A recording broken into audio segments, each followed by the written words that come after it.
Hello বন্ধুরা, good evening. সবাই কেমন আছো? আশা করি সবাই খুব ভালো আছো। মামনি ব্লগ চ্যানেলে তোমাদের অনেক অনেক স্বাগত। চলে আসলাম নতুন একটা ভিডিও নিয়ে। তো বন্ধুরা, ভিডিও করার মতন অবস্থায় নেই, আমার খুবই শরীর খারাপ। আজ কদিন ধরে তোমরাও জানো আমি কোনো ব্লগ দিতে পারছি না। কারণ হলো এতটাই শরীর খারাপ যে ব্লগ ভিডিও করা তো দূরে থাকুক, মানে বিছানার থেকে উঠতে পারছি না। তো আজকে একদম সকাল থেকে বিছানা থেকে উঠতে পারছি না। হঠাৎ একটা কাণ্ড ঘটে গেছে বন্ধুরা। সকালবেলা স্নান করে ফুল তুলতে গেছি আর মাথা ঘুরে পড়ে গেছি ওখানেই।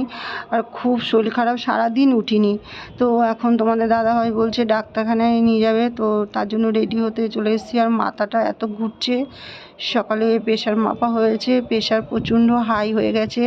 তার মধ্যে খাওয়া দাওয়া কিছু করতে পারছি না, পুরো রক্ত নেই গায়ে একদমই। এমনিতেই ছেলেটা বাড়িতে নেই, ভেলুরে আছে। এমনি মনের অবস্থা খুবই খারাপ।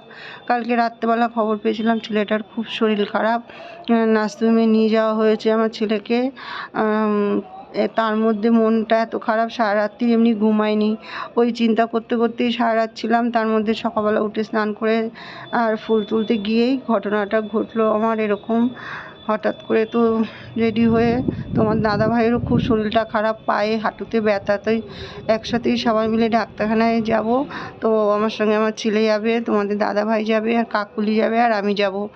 তো উঠে পড়েছি অটোতে। তোমাদের দাদা ভাইয়ের পায়ে খুব ব্যথা, আজ কদিন ধরে ঠিকভাবে হাঁটতে পারছে না। তো চলে এসেছি বন্ধুরা, আমরা নার্সিংহোমে আর ফাঁকাই আছে, ডাক্তারবাবু চলে এসছে। এবার সব একে একে দেখিয়ে নিই। তবে তার মধ্যেও এই ইদানিং এই দেখা করছিল বলে পাইনি, মানে সমস্যা বলতে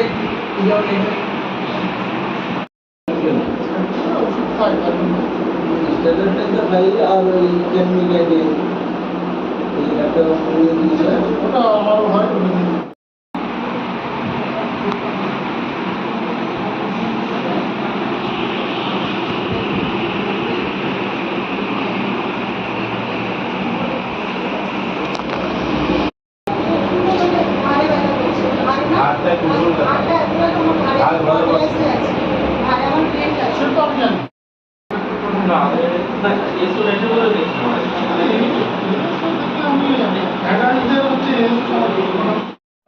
তো বন্ধুরা, প্রথমেই তোমাদের একটা কথা বলি, আমার যেহেতু ব্লাডটা থাকে না গায়ে, প্রত্যেক বছরই আমার ব্লাড দিতে হয় গায়ে, একদমই ব্লাড আমার তৈরি হয় না।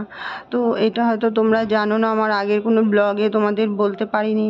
তোমরা হয়তো এটা ফলো করেছো যে আমি ভিডিও করতে করতে আমি একটু হাঁপিয়ে যাই, তোমরা জানো। আর এইরকমই সমস্যা প্রত্যেক বছর এই দিনটা আসলেই হয়।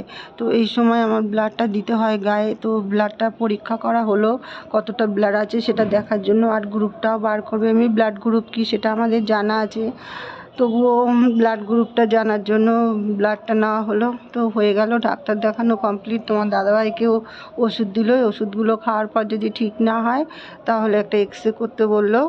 পায়ের যেহেতু মালাই চাকির মধ্যে খুব যন্ত্রণা, তার সঙ্গে আমাদের একটা কাকিমাও সঙ্গে এসছে, ডাক্তার দেখালো। আমরা একই সাথে বেরিয়ে পড়েছি সবাই। তো এবার আসছি। তো বন্ধুরা, ডাক্তারটা কোথায় দেখাতে গেছিলাম, তো আমরা মধ্যমগ্রাম নার্সিংহোমেই গেছিলাম দেখাতে। তো এই নার্সিংহোমেই আমি সবসময় দেখিয়ে থাকি। আর এই ডাক্তারবাবু মানে তোমরা হয়তো এই ডাক্তারবাবুকে চেনো না। এই ডাক্তারবাবুর ওষুধ খেয়েই আমি এখনও বেঁচে আছি। মানে এতটাই ভালো, আমার কাছে তো মনে হয় ভগবান এই ডাক্তারবাবু। যেহেতু আমার এই ডাক্তারবাবুই আমাকে বাঁচিয়ে তুলেছে। আর আমি তো পুরো একেবারেই খুবই মানে মরেই গেছিলাম ধরতে গেলে, আজ থেকে 10 বছর আগের কথা। আর যেহেতু এনার ওষুধ খেয়ে আমি এখনও সুস্থ আছি, তাই সবসময় আমার যদি একটু জ্বর সর্দি কাশি হয়, ডাক্তারবাবুর কথা ছাড়া আমি ওষুধ খাই না।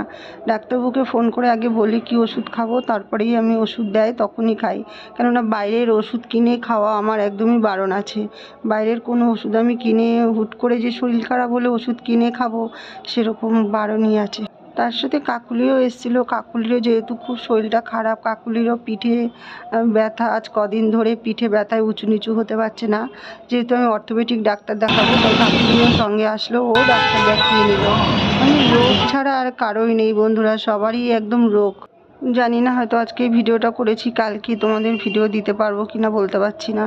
তো বন্ধুরা চলো, আজকের মতন এখানেই টাটা।